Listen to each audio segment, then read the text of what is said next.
নমস্কার, আমি দীপঙ্কর। আমরা সবাই জানি এই মাসের শেষের দিকে পশ্চিমবঙ্গে ভোট শুরু হবে। তো আমি ভাবলাম ভোটের কিছু অজানা কথা তোমাদের সাথে শেয়ার করব। তো আসুন বেশি দেরি না করে ভিডিওটি শুরু করি। 1947 সালের 15ই আগস্ট ভারত স্বাধীন হওয়ার পর দেশের প্রশাসনিক ক্ষমতা ছিল গণপরিষদের হাতে। 1950 সালে দেশের সংবিধান প্রবর্তনের পর 1951 সালে তৈরি হয় প্রতিনিধিত্ব আইন।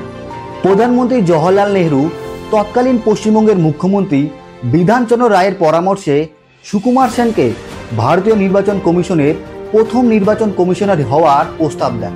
ভারতের নির্বাচন কমিশন হলো একটি স্বশাসিত সংবিধান সংস্থা, যেটি ভারতের সকল নির্বাচন পরিচালনা করে থাকে। ফলে ব্যালটের মাধ্যমে ভোটাধিকার প্রয়োগ করে কেন্দ্র ও রাজ্য প্রতিনিধি নির্বাচন করার সুযোগ এলো আমজনতার হাতে। কিন্তু এখন কমিশনের কর্মপদ্ধতি যতটা সুসংঘবদ্ধ, দেশ স্বাধীন হওয়ার পরে সেরকমটা কোথায়? কমিশন সবে তৈরি হচ্ছে।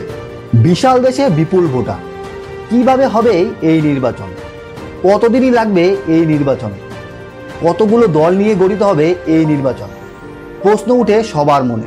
অবশেষে সব বাধা পেরিয়ে 1951 সালের 25শে অক্টোবর থেকে 1952 সালের 21শে ফেব্রুয়ারি পর্যন্ত শুরু হয় সাধারণ নির্বাচন।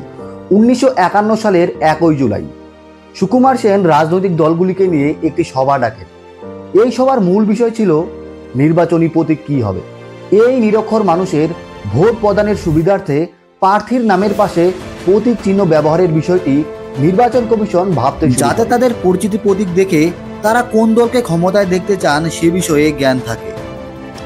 তাই প্রতিটি দলকে বলা হয়েছিল তাদের নিজেদের পছন্দ মতো প্রতীক সভায় নিয়ে আসতে।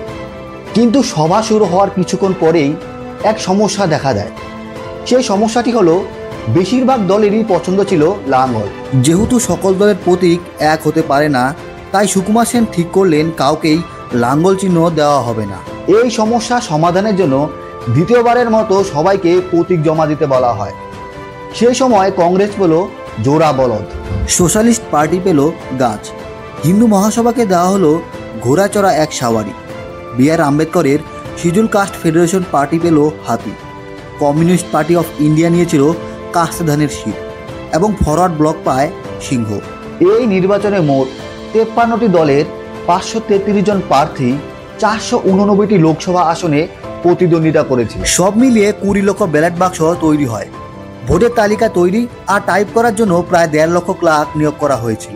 56,000 প্রিসাইডিং অফিসার, 2,80,000 সহায়ক, প্রায় 2.5 লক্ষ পুলিশ কর্মী এই নির্বাচনে অংশগ্রহণ করে। নির্বাচনটি 68টি ধাপে অনুষ্ঠিত হয়।